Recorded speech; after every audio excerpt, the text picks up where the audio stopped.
in healthcare, and we're firmly committed to rebuilding that legacy across the region. And I'm thrilled also to be here from Singapore today. We have what I hope is going to be a very thought-provoking discussion for you today. We are committed to making sure that that you obviously get out of here at some reasonable time, in and around 9 a.m. So I'm going to keep my introduction nice and brief. But I'm thrilled, obviously, to have Ross Dawson here. He is an acclaimed futurist and also business advisor. I've had such a pleasure working with him over the last couple of weeks. Interesting, intelligent man, and makes you feel incredibly inadequate at most times with the rich discussion that you have with him. So thrilled to have his insights here today, and I hope that you can glean a lot out of it. Michelle Stewart is also a late billet, and she's from Cure Brain Cancer, an organisation committed to understanding what brain cancer is about, and also finding treatments for it. And she's going to share with us at the end 5-10 minutes or so the work that she's doing. I really thought that was a nice sort of complement to the work that Ross is going to share with us, because it really gives us sort of an insight in terms of what organisations like Cure Brain Cancer are doing at the coalface. And Michelle's fascinating as well, head of research strategy, and is working on some really interesting innovation and research projects. So we have got half an hour with Ross, then we're going to have a few questions, and then Michelle's going to come up and do the presentation, and we'll have another couple of minutes of questions thereafter as well. So please feel free to put as many questions on the table as you like. Ross is smiling already. And then we'll wrap at the end in and around 9 o'clock. So thank you again for coming. I'm hoping that I'll get some time with each of you, and also Penny here from the local MD from the local team. We're going to try and catch you all at some stage. And if you have any questions at all, please let me know. But I'm going to invite Ross up now and get straight into it.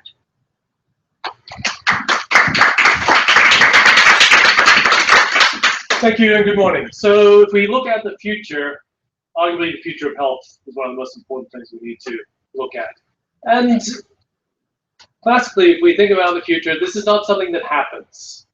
We create the future, and the future of health far more than any other domain. So the theme of this morning I want to look at is, what is the leadership that is required in the industry to be able to create a future of health that is really one of health and wellness? And moving from a point where we have a lot of legacy, a lot of structures, it is undoubtedly the most complex industry on the planet. And there's a lot of blockages, but a lot of opportunities to be able to create a better world. So if we look at the big picture, one of the biggest single trends is that power is shifting to the individual.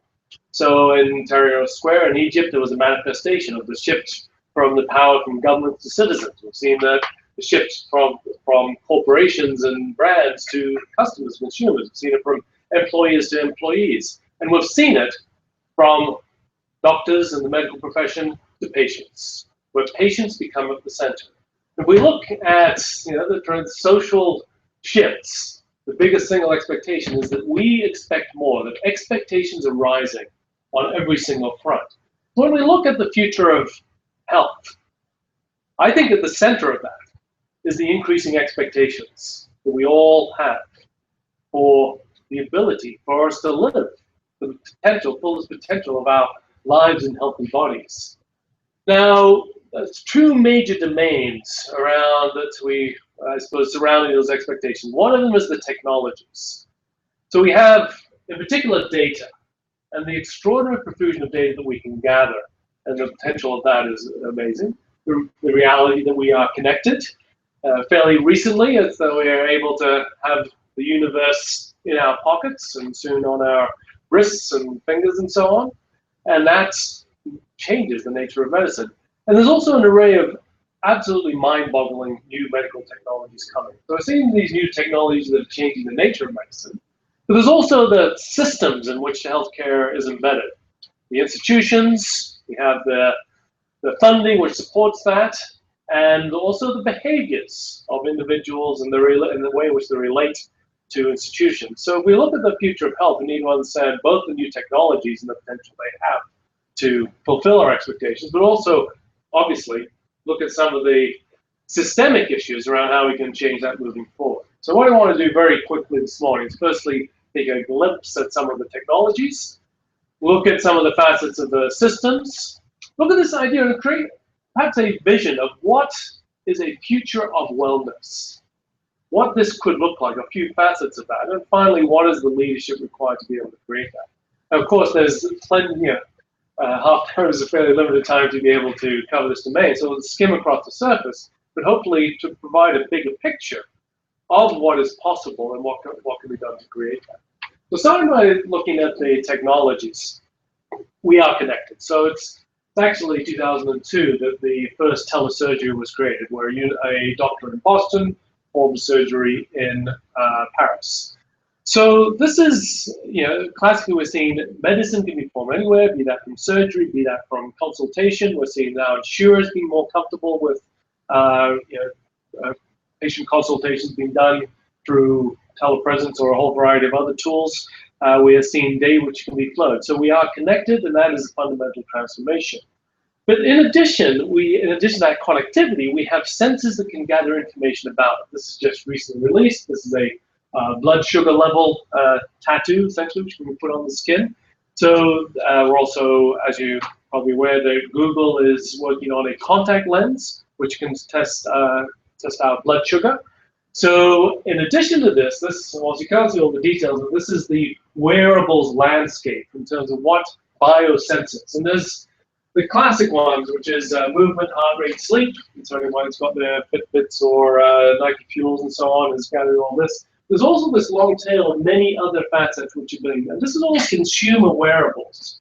Everything from temperature, respiration, brain activity, oxygen, heart rate variability. Very interesting one. So not just heart rate, but heart rate variability. That's increasingly coming into standard consumer health, blood pressure, eye tracking, ingestion.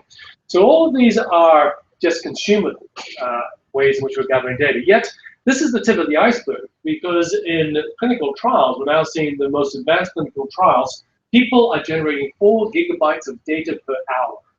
And that is not just when they are in a hospital or medical environment, that is all the time, day and night. So there's the extraordinary amount of data is available to everybody, and how we are doing is phenomenal.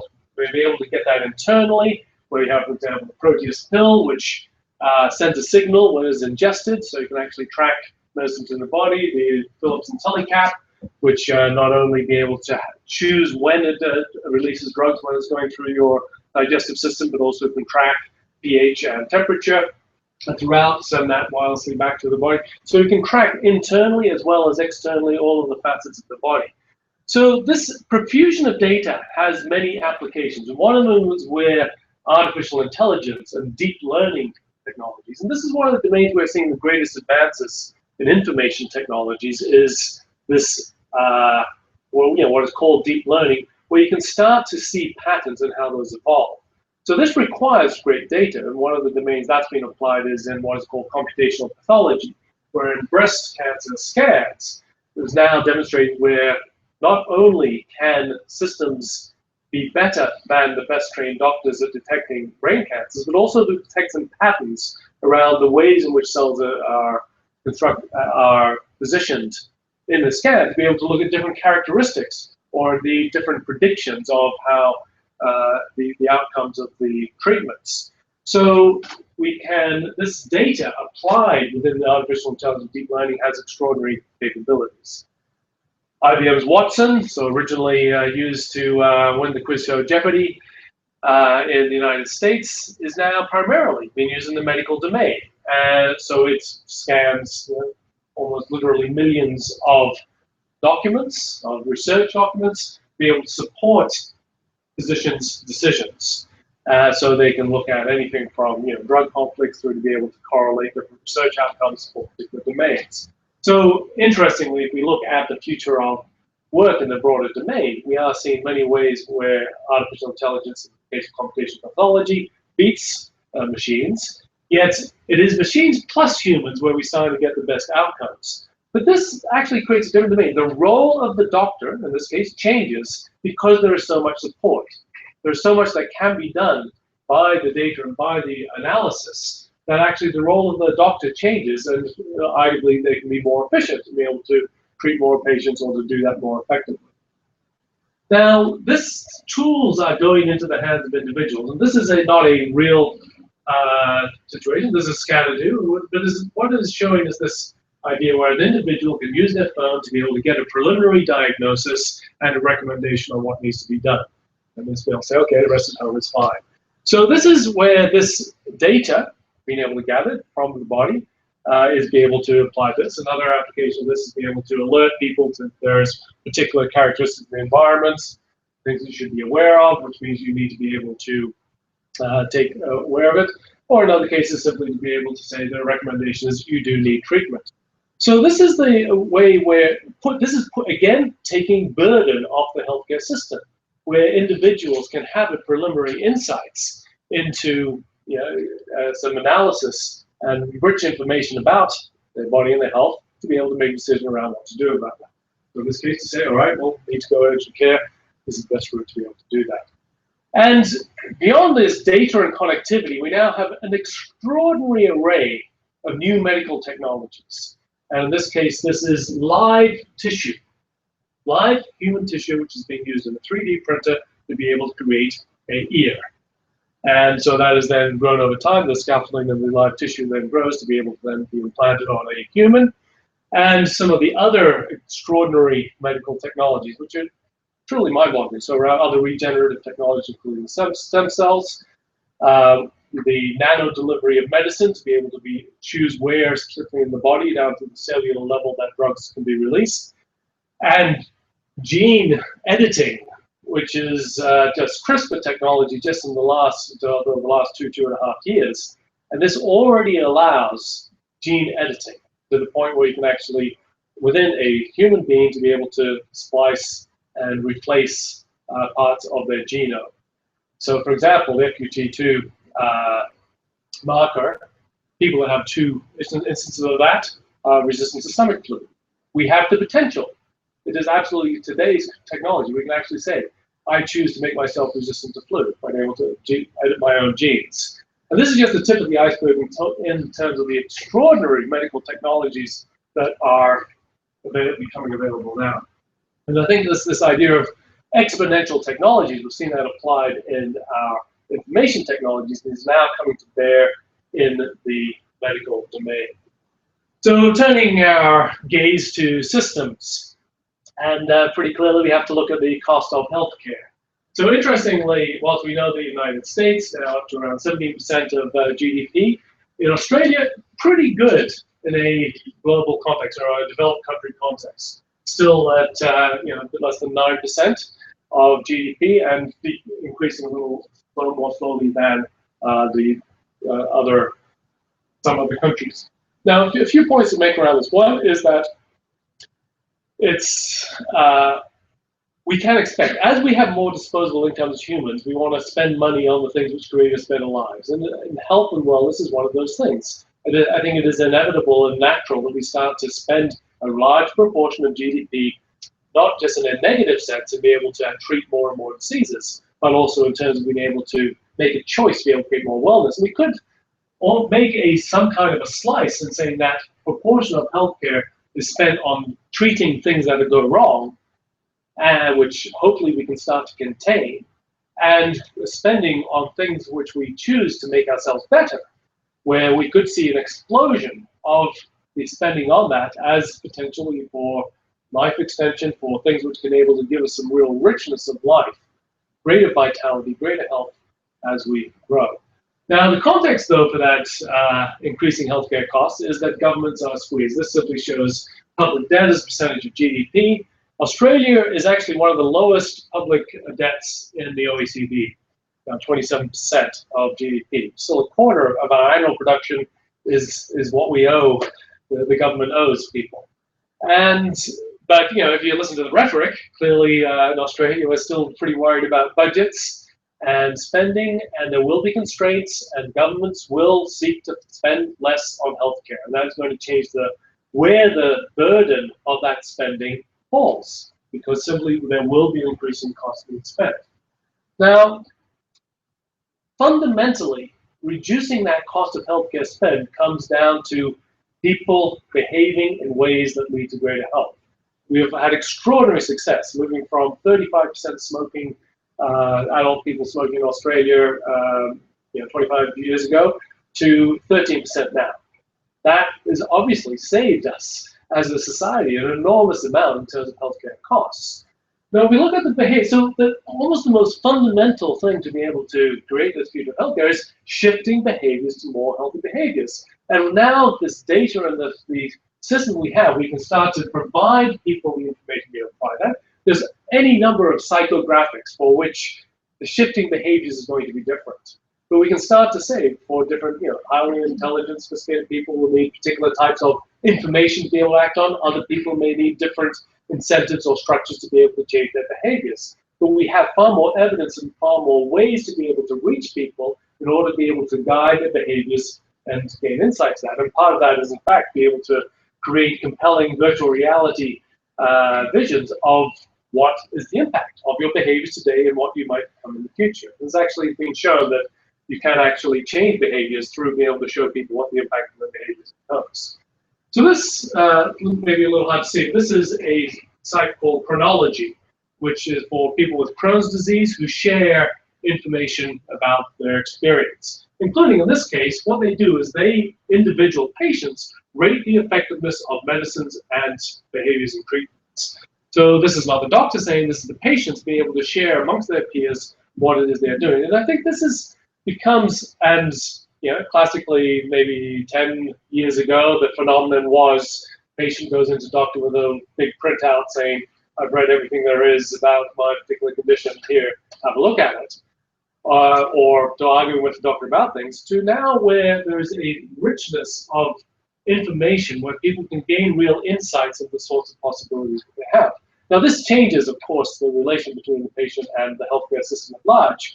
But I think this also has the potential to take some burden off the healthcare, and it is more the reality as essentially the patient as CEO, as it were, the patient in charge of their own treatment, having the information to be able to coordinate the healthcare system around them.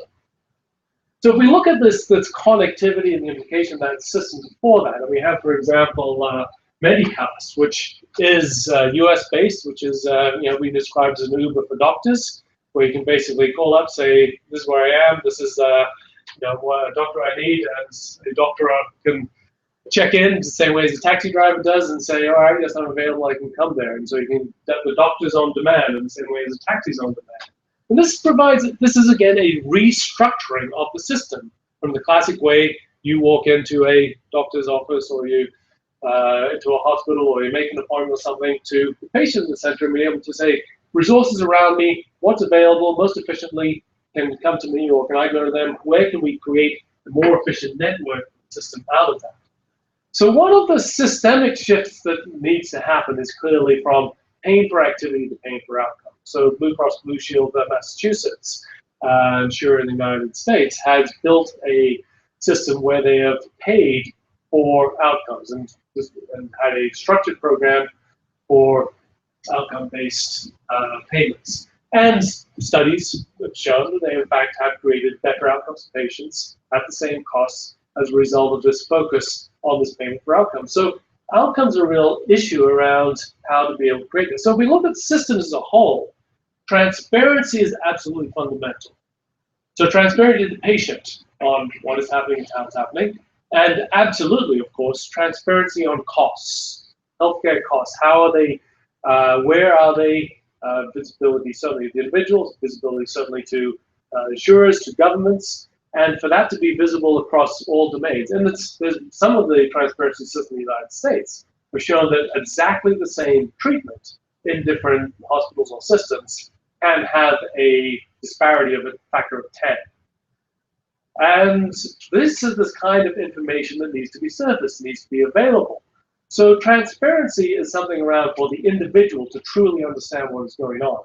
But also in terms of the system, be able to find if there are people paying for this, and there are, be able to make what are the most effective choices to make this done efficiently, to be able to drive more of these efficiencies. I think part of this transparency is as well shifting out the individual. So electronic medical records is typically domain medical records within a single institution, so electronic health records, so EMR to EHR, you say once can be used across systems, to the PHR, the personal health record, which is that which the individual has. I would argue that that shift from EMR to EHR to PHR is about ultimately that aggregation of everything. Now, of course, if a personal health record has terabytes of data, it is arguably of limited use to the individual, yet they can use that or find people that can use that in order to be able to help them get the best possible treatment by being able to deal in the right way with the institution. They can have delegates or agents. They can represent them and their PHR to be able to get that data. So if we'll try to just paint a snapshot of a vision of what a future not of healthcare, because healthcare today is not healthcare, it is sick care. When we say health, we are actually treating sickness. So if we want to say, what is it that could create a future of wellness? What might that look like? Just like to, and I think this is something to, I suppose, stimulate the conversation or dialogue to be able to, you probably better than anyone else to be able to develop that, but just to have a few facets of what that future of wellness will be. And as I mentioned, I think one of the most fundamental things is that there is a focus on outcomes. And that is not just, and the outcome being not just we have treated sickness and they are not as sick as they were, through to be able to create vitality. What is a good outcome? You don't need to be sick to be able to seek an outcome, which is in terms of feeling better. I mean, a lot of people who sit in front of computers get a little pain in their backs. An outcome would be able to improve that. And we need to be able to focus all of the systems in a way that we can find, measure, build some metrics around, be able to identify how is it that we are achieving outcomes. And not irrelevantly, how much is it costing to be able to achieve those outcomes? Fundamentally, data is at the source of the future of health. We looked before about how some of that data has been aggregated. The potential for the amount of data we are gathering and correlating that, so we can start to gather everything from everything about a person, what they do, their activities, what is happening in their body, every facet of their health system, their environment, even through to neural activities or thoughts or moods and so on, their medicines that they are taking, both ethical and supplements, and being able to gather all of that and correlate that data across individuals, and particularly their genetic profiles. So this is ClinVar, which is an aggregation of genetic data to be able to correlate medical conditions to genetic data. So the sequencing of the human genome was an extraordinary, absolutely, it's one of the greatest human achievements ever. Yet that is the first step. We now have a set of biomarkers, a set of markers on DNA sequence, which we can correlate particular diseases.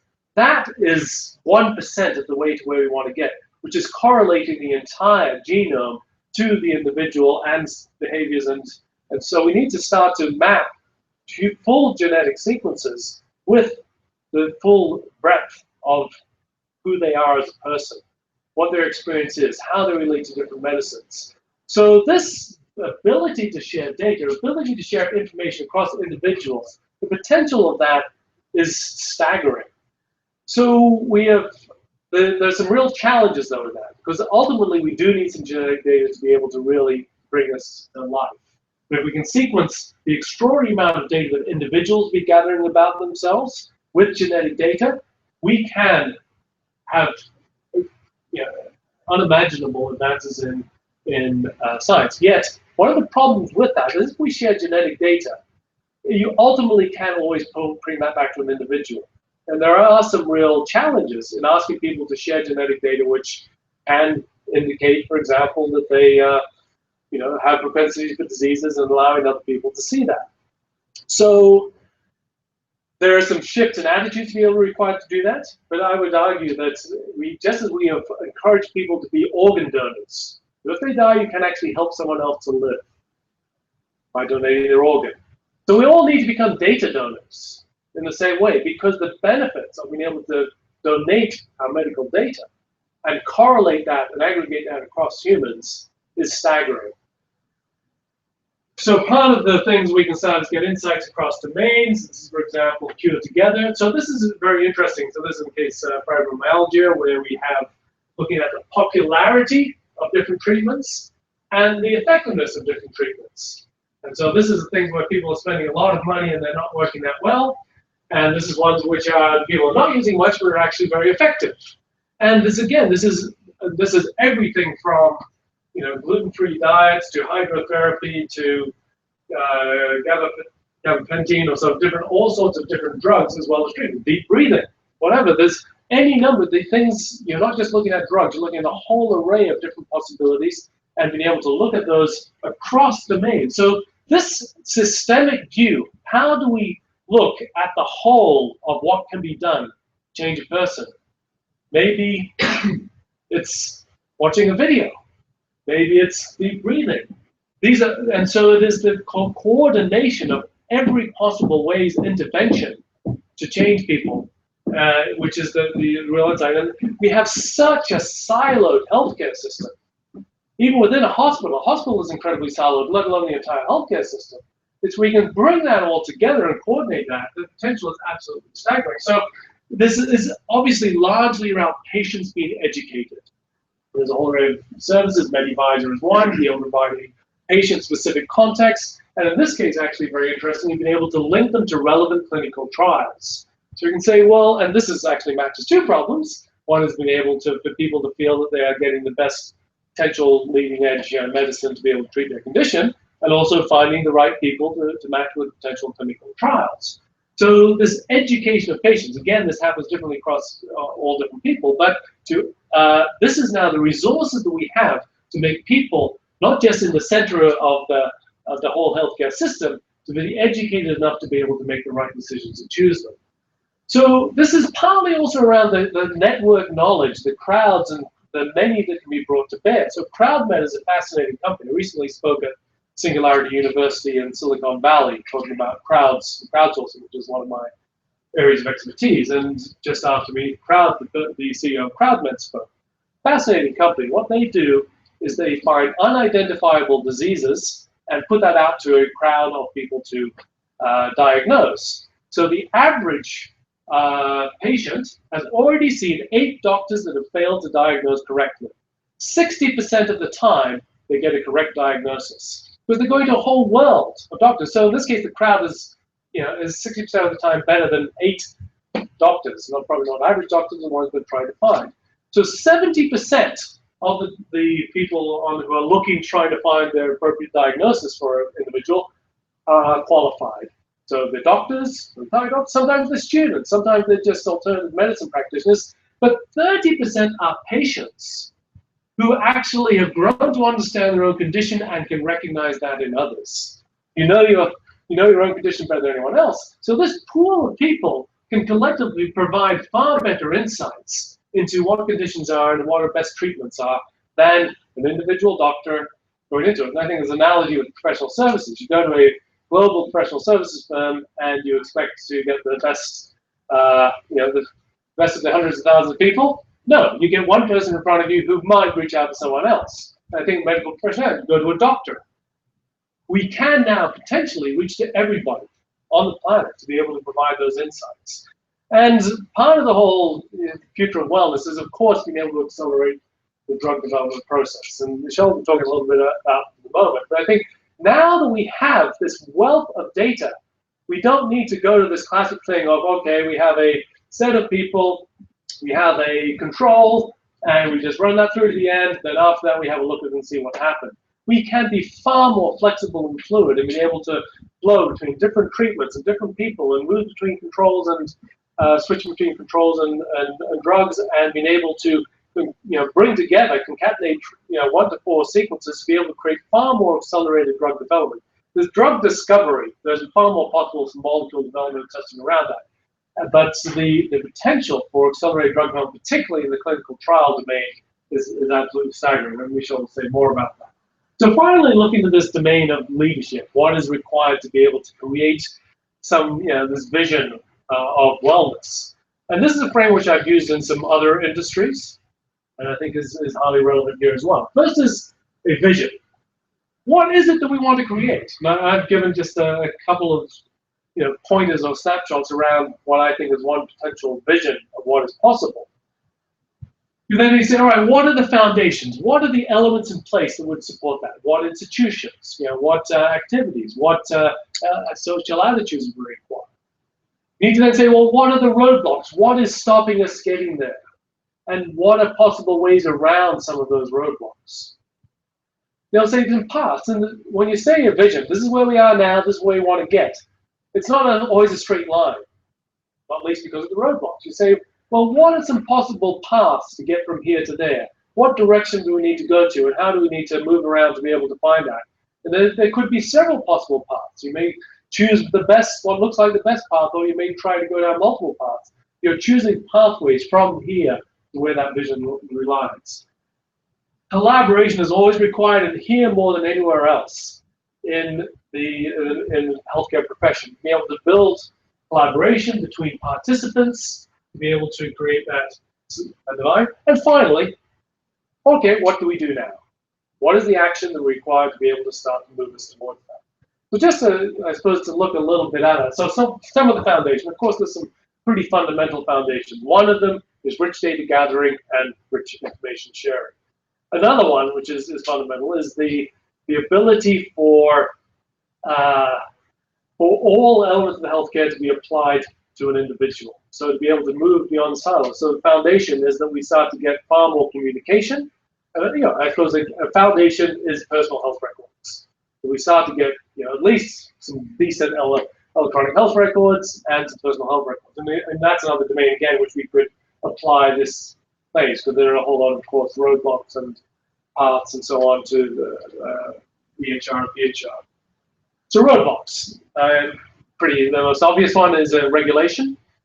And of course, we're not trying to say throw out the regulation, but we can start to identify what are the aspects of the regulation that can be shifted.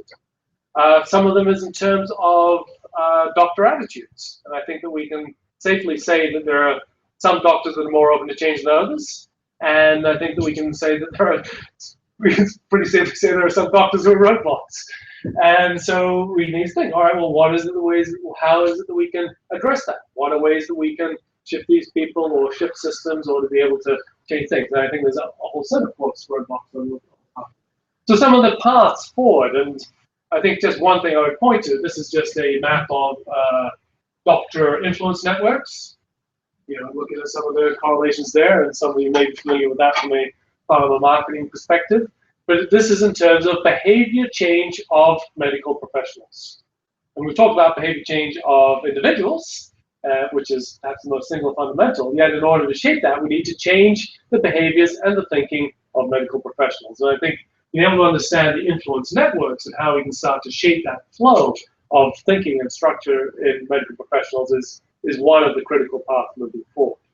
So collaboration, as I said, this is perhaps at the heart of the path forward. How do we truly marshal every aspect of healthcare and wellness potential to be able to collaborate and work together to a particular outcome for an individual? And just one thing to point to, there is a program called Team Step, which was developed by the US Department of Defense and was licensed originally by South Australia government and piloted in 2009 to be able to demonstrate that this is a program which is built to build collaboration across institutions and professionals, and demonstrated to be effective and is now being used in other states and jurisdictions across Australia. So talking collaboration is one thing, getting collaboration is another. There are some structured programs to be able to do that, and these do need to be applied across the industry. Finally, in terms of action, and I think that's over to you.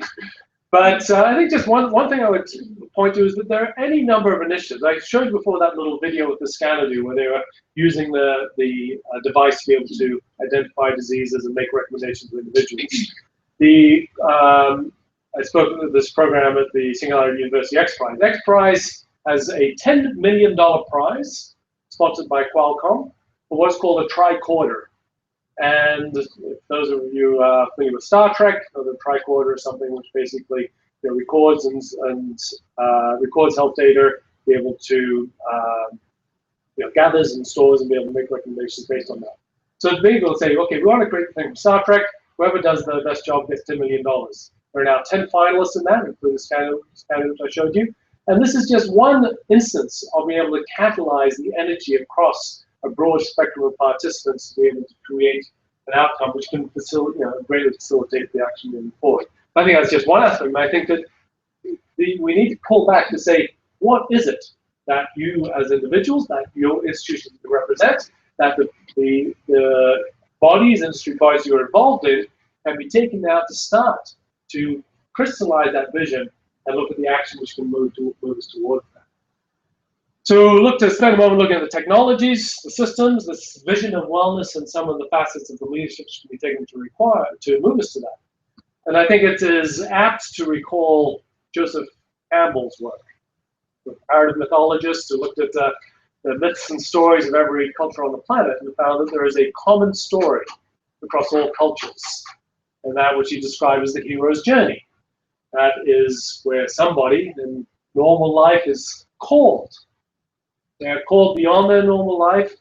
They encounter challenges. They encounter, helpers along the way, and finally they get something which is valued to bring back to society. And in a way, that is what we are all living in different ways in our own lives, is that hero or heroine's journey. And I think that in the medical profession, we must hear that call. We must hear that voice which says, yes, we can create something which is of value to everyone. And to go on that extraordinarily difficult quest to be able to get that and bring that back to all of us. You are the leaders who will create that future. Look forward to seeing what you did.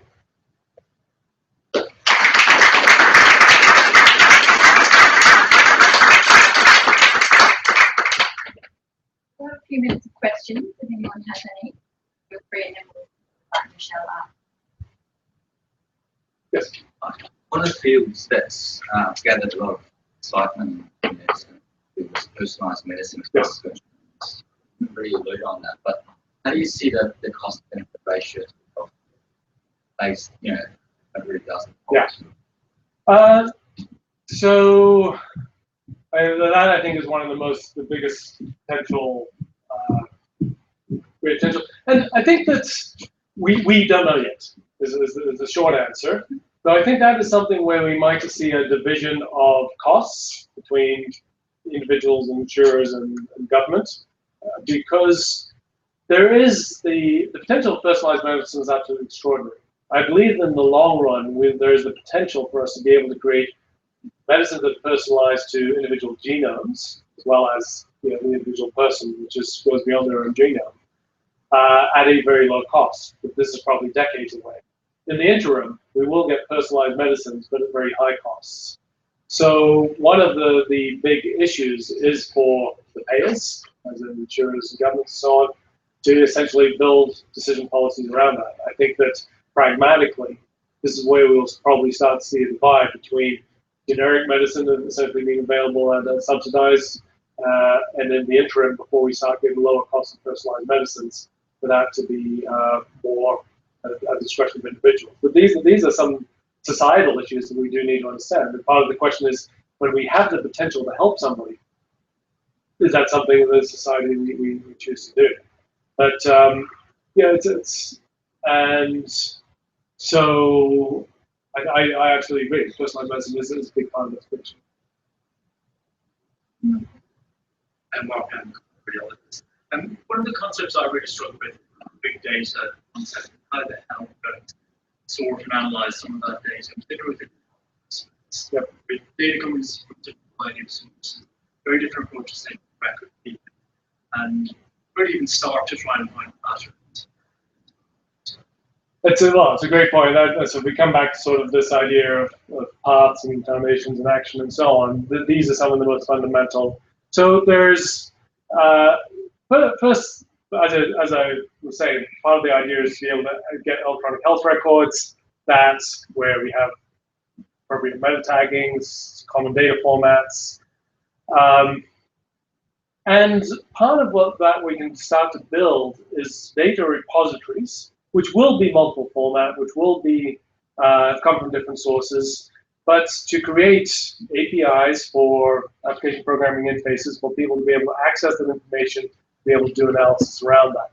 So this is part of, I think, a movement we are seeing across industries is this building of accessible data repositories, in this case, which can be centered around individuals, to which we can then give access.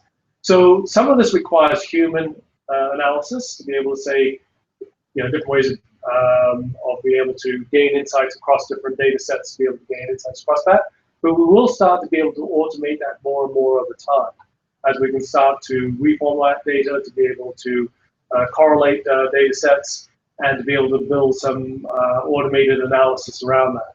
So there is a journey towards that, but I think you can map out a path towards how to be able to achieve that. At the moment, I agree, it's a dog breakfast in terms of the sorts of data which we have and how we can access that. But I think that it is quite feasible to map a path forward on how that can be achievable in terms of being able to aggregate that data, to shift data formats, to be able to create accessibility to it for both automated and human analysis of that to be performed. One last one.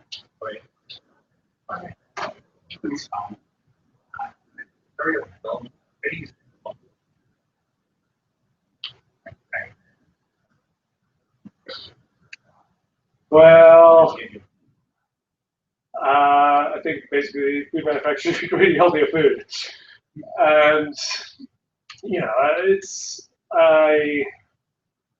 fortunately that has been demand-led by a significant degree. But again, if you look across different demographics, there's some demographics which are driving creation of healthier food. There's other demographics where they're not expressing that choice, strongly enough. So I think that there is not just a call for leadership in the industry, leadership from the food industry, to be able to create foods which will lead to healthier people. But I think there's a societal impact. There's a societal cost to unhealthy foods. So I think that there should be, it goes beyond the, I think as a society, government society needs to be able to, I don't want to, never want to overregulate, but we do need to be able to find ways in which societally we can, both food manufacturers to take the leadership, and also for society to hopefully to whatever degree make that demand driven. Also around that we start to get a structure whereby we walk into the shop, buy something, and you can more likely expect that it's going to be healthy and create greater health in the person than otherwise. And I don't think we're in that situation now. You know what we might do, if you don't mind? Can we hold until we've got workers up again? Do some more questions at the end. But thank you, Ross, for that. I'm going to invite Michelle up now. Michelle Stewart, like I said, Head of Research Strategy at Full Grown Cancer, and she's going to give their time.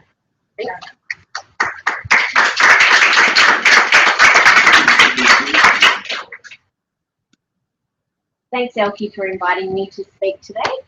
I just thought, following on from Ross's presentation, just to give 2 practical applications of what we're doing that we think are pretty exciting and are along the lines of the information that Ross was talking about. So just to give an overview of the foundation, Cure Brain Cancer Foundation was started in 2001 by Dr. Charlie Teo. And we've been running pretty much as a fundraising organisation for the last 10 years, until 3 years ago where we had a real change in strategic direction. We were raising money, we had an annual ball that made $1 million on that night, and things were going okay. We had a single research project that we funded at the University of New South Wales. It was a very worthy project, but the organisation's mission was to cure brain cancer, and we knew that going along that way it wasn't going to work. So we had to change the way that we do things, and in the last 3 years we've really changed our strategy. We've gone from 3 people to 22 people. Our fundraising's increased enormously, but we now have a comprehensive research strategy that we're employing across the organisation. So brain cancer is pretty dire. It kills more children than any other disease. The prognosis is terrible. Only 5% of patients live more than 5 years, and average time to death from diagnosis is 17 months. So it also kills more Australians than any other under 40, and it has the largest cost of all cancer. And yet we only receive 3% of government funding.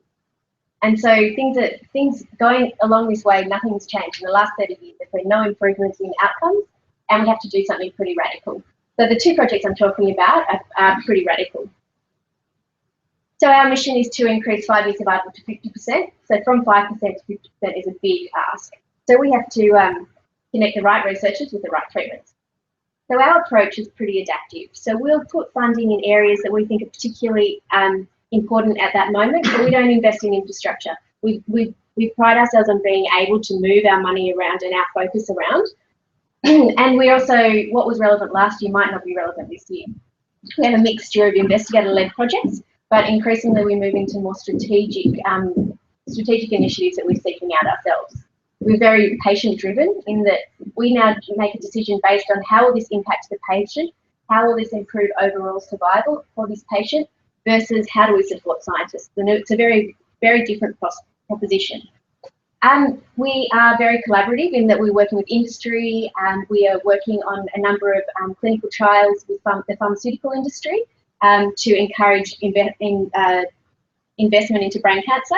We are working closely with academia, obviously. They're doing a lot of the projects for us. Government have been very receptive, and we're talking at the highest levels of government about what they can do to improve the situation. Clinicians, very important to have clinician engagement since they're seeing the patients, and most importantly, have the patient engagement.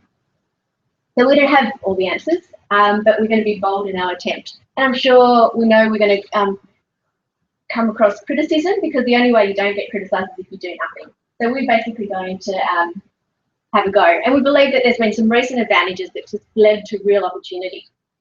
So the big change for cancer has been in molecular profiling. So it's become a lot easier to do molecular profiling. The Human Genome Atlas that Ross talked about has really opened up a lot of opportunity. And then the main project for brain cancer, and for the majority of cancers, has been the Cancer Genome Atlas. This was sponsored by the National Institute of Health and the National Cancer Institute in the US, and it was large-scale data collection. And to address the question about radiology earlier, this had a lot of issues. So there was standardisation of imaging, standardisation of data across countries, across sites, and this was a massive problem. But they ended up getting a whole lot of data that we could now interrogate and come up with some meaningful biomarkers that led to the treatment of personalised medicine within cancer, and also the pan-cancer approach. So people are not just treating cancer by where it's located in the body anymore. It's if you have a particular biomarker, there might be a biomarker for breast cancer that if it's found in the brain, you can treat with breast cancer medication. So it's really changed the paradigm and the way that people are treating cancer. Now, this has also led to what I kind of think has been the holy grail of clinical trial development. So I used to work for a global CRO, and people for the last 10 years have been talking about adaptive trial design. So clinical trials can cost 1.2 billion up to get a drug to market, and this is a lot of the development costs. So how do we reduce those costs so the cost to the payer is lower and also the time to the patient is shorter? And adaptive trial protocol is really the solution for doing that. And we are lucky to be working on a master protocol in brain cancer. And this is led by Dr. Anna Barker from Arizona State University, Webb Cabernet from University of San Diego, and Al Jung from MD Anderson. And adaptive trial design, so the classic clinical trial is designed to test a single hypothesis with a single drug. And the master protocol is progressive and incrementally improving treatment. And the best analogy, so everyone's moved to a new city and you want to work out the best way of getting to work. How you could go for every day for a year in one way, see how long it takes, then the next year you can do another route and see how long that takes and compare them. That's not the way to do it, is it? The way to do it is to take a different route each day, the same, a certain couple of times each time to make sure it's validated. But then you work out in a few months which is the best way to go. So that is the analogy between the classical clinical trials versus the adaptive clinical trials. When you put it in that terms, it makes a lot more sense. Obviously, there's issues with regulators because that's a really difficult concept for people to understand. But basically, the improvement has to be continuous and must be adaptive. And it addresses a patient-focused set of questions. So what's the best treatment for me? People are allocated to treatment based on a certain biomarker. This is kind of revolutionary. And the most exciting part for industry, this is a non-competitive place to test combination therapy. And the best way to see that is the I-SPY trials. There's been 2 master protocols, one in breast cancer and one in lung cancer. the I-SPY trials has tested drugs across a number of pharmaceutical companies who've thrown their drugs into this master platform, and the drugs are being tested in combination, and once they graduate, they are getting accelerated approval. And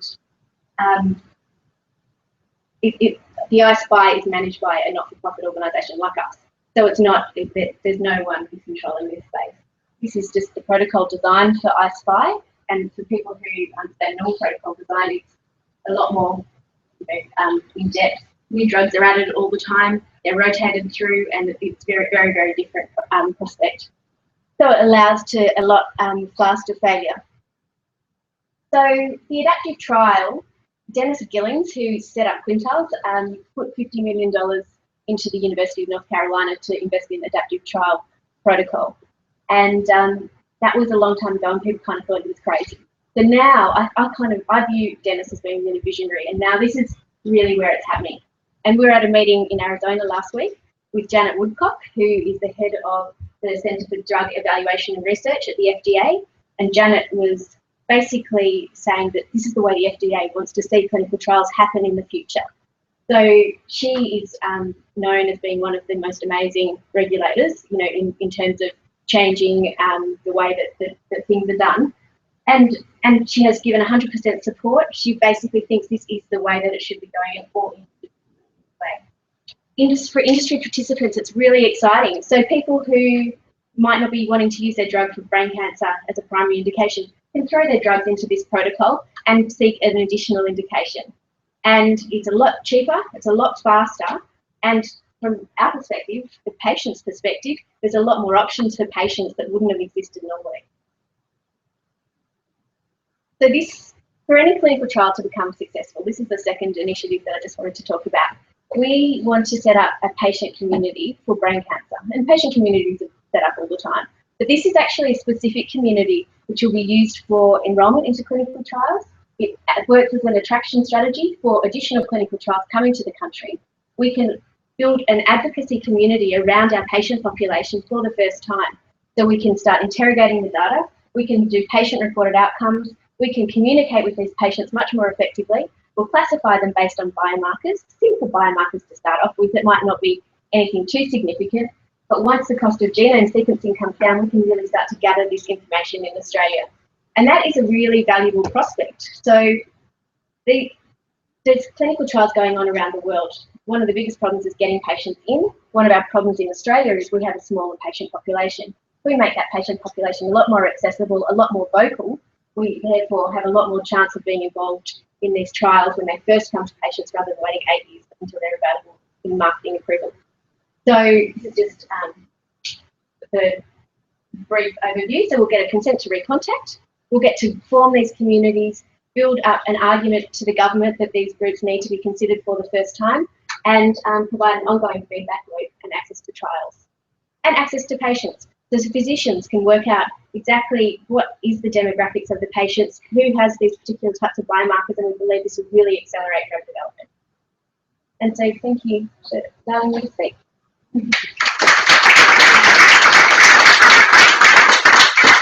Okay, so we have a little bit more time for one or two questions if there are any last ones. Nick, I think you had one. Oh, it was to Ross actually. Just I mean, obviously if everything comes together in the way that we hope, we have this utopic ideal, but, and this is probably a very big question, but in terms of the how does that all stack up against the increasing inequality of health, of wealth? Well, fantastic question, and a critical one.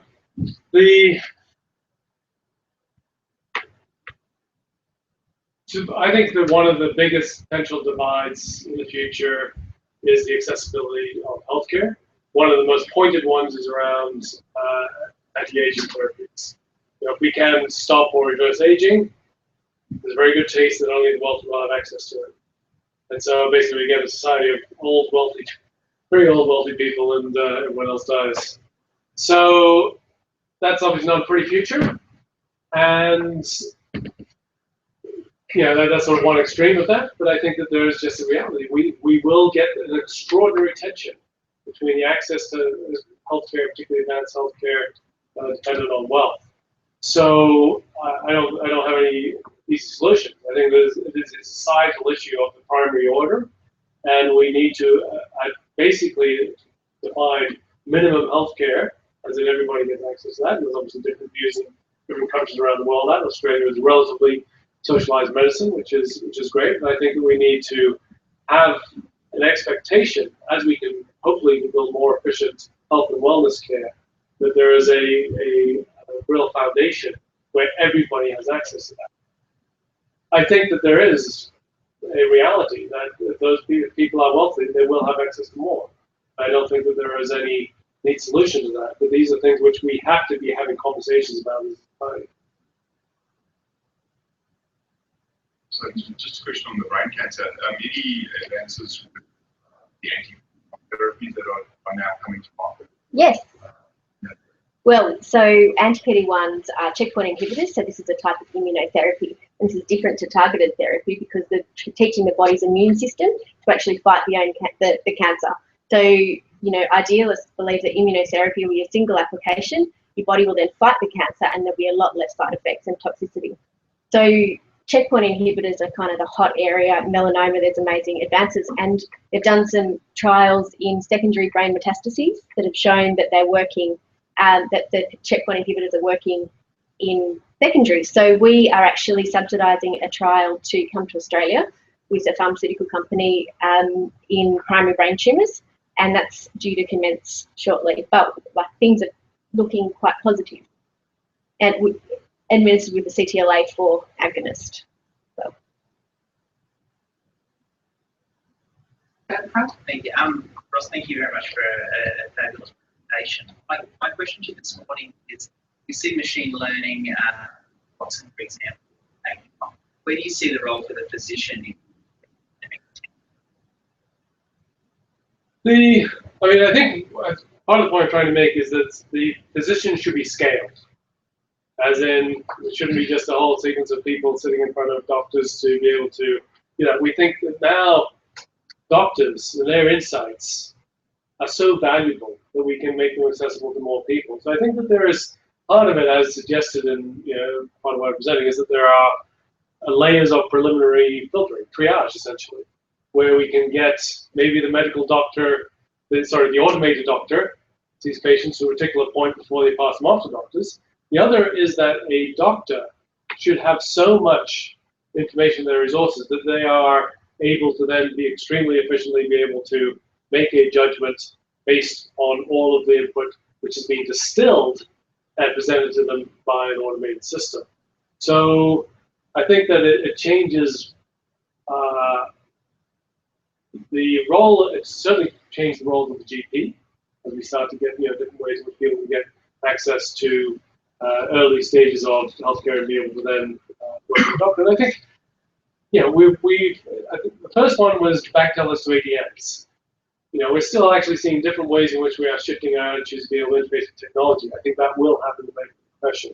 And that means that not that doctors go away, but they play a far more precise and efficient role, and roles of specialists as well. I think that's a little more pointed, where they obviously are brought in because they are specialists in a particular domain. But again, the gathering of data, the analysis and filtering of that to a point where they can get a distilled insight from automation and deep learning to be able to make their own judgment will create far more efficient, effective, and scalable insights from doctors. That's the vision we need to be able to create, because it creates different demands on doctors, it creates different skill sets, it creates different systems to be able to support that. It doesn't mean less doctors or that they are doing different roles or if they're paid less or anything else. It simply means that the power of the value of their insights can be applied more scalably, better, and more efficiently. I hear everything you're saying, and it's big, beautiful blue sky. But with the shift, talk about get lazy and compliant, believing technology over educated experience. So doctors pull back on their position, they don't continue their CPD to the quality that was once expected. We know Google went up in America, Google Doctor pulled up 3 months. Yep. But there's no strong answer out of Google to find out pulled it. I mean, I think that this is one of the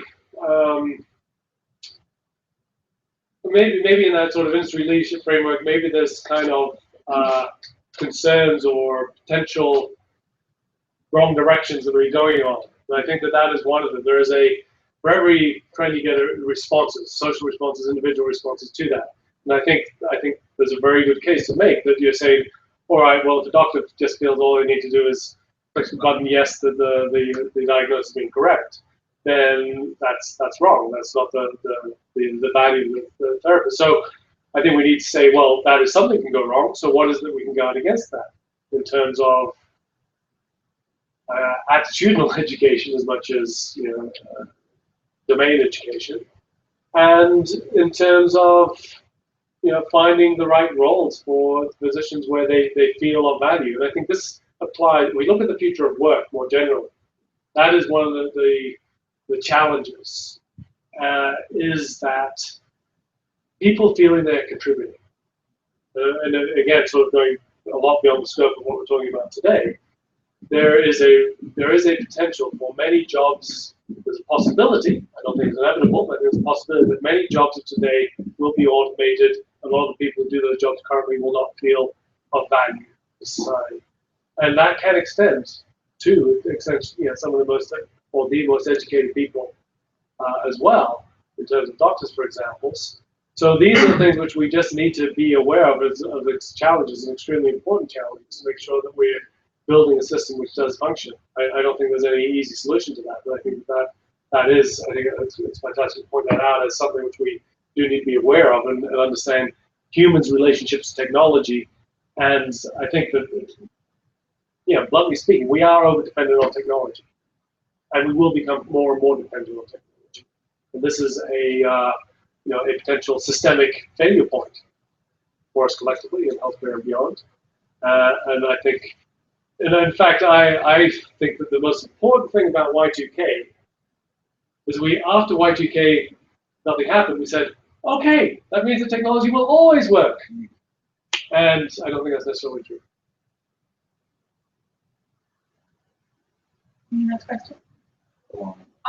So is that okay? Yeah. I have to ask this question given you're a futurist. You touched briefly on how AI might be able to help, and obviously as a means of aggregating all the data and looking over it. I think there's like 3 different levels of AI, and we're really only at the first one now. But could perhaps the second development of AI, could that work in a kind of umbrella type thing over all of the medical industry in order to sort of aggregate the data and then feed it out where it's needed and interpret from all the various disciplines and institutions in order to... Well, I think there's 2 parts to that answer. In terms of data aggregation and analysis, yes. I think part of you addressing the question was raised earlier around how do you pull together data. So that can be fantastic, for example, taking different data sets, making them compatible, making comparative analysis. But we are a long way away from being able to have the cognitive understanding of different domains. So in terms of being able to understand and to look at what is the appropriate systemic response to an individual condition or a system, we are very long way away from it. I think that there's a lot of data-based analytics which can work. I think that's certainly a lot of domain where humans even understand is understanding the healthcare system. And that's something which I think most humans struggle with, and can be a very long way to really be able to make sense of what would be appropriate responses across a healthcare system. Can I ask one? Of course. Do you think we'll reach a point when the investment or the cost of solutions becomes so great that the focus needs to shift to prevention? Well, I think that the first point is prevention. We are always saying, how do we create healthier people so that we don't require that? So I think prevention is the starting point. I mean, let's try also about the question around personalized medicine. We are going to get extraordinary medical technologies to cure diseases, and some of them will be extraordinarily expensive. And again, there's no easy answer to it. As to, does that mean just only the wealthy get to stay healthy? And again, this idea of life extension, the vast majority of medical costs from the very late stages of a person's life and start to get longer lives, how may that compound that issue? What does that mean for younger people who may be unhealthy and find that all the people getting healthcare are over 100 years old? It's deep social issues which we do need to surface and discuss. And reduce the cost of development of treatment. Yes. So my final question is there a world where we will eventually perhaps be totally disease-free? I don't think so. Not disease-free. I think, as Sean pointed out, I painted a sort of very nice, positive vision, and I think that there is potential for extraordinarily positive future for healthcare. I think that, it's a good question. I'll think about that more. I mean, my initial response is no. I mean, humans, the nature of being human is that sickness is a part of what keeps us healthy in many ways. But so I think that is part of the nature. We all catch colds, and we haven't get the cure for the cold because it is what keeps us healthy in many ways. But I think we can live far, far more vital, healthy lives. But Michelle, what do you think? Oh, look, I think that once we wipe something out, something else will turn up. But as long as we can work out how to, deal with these challenges, whether it's immune-based approach or staying healthy in the first instance, what controls our immune system, I think that's going to have to play a big role in the future. Well, thank you both very much. I hope that you found that as thought-provoking as I did. We are going to spend a couple of minutes out on the deck in the sunshine with some food if you've got time to join us. But thank you again, and I think the take-out message from here is that none of us can stand still at all. We've got lots to do, and everybody here in this room has a role to contribute to that. So thank you very much for joining us, and we do hope we get a chance to chat with you soon.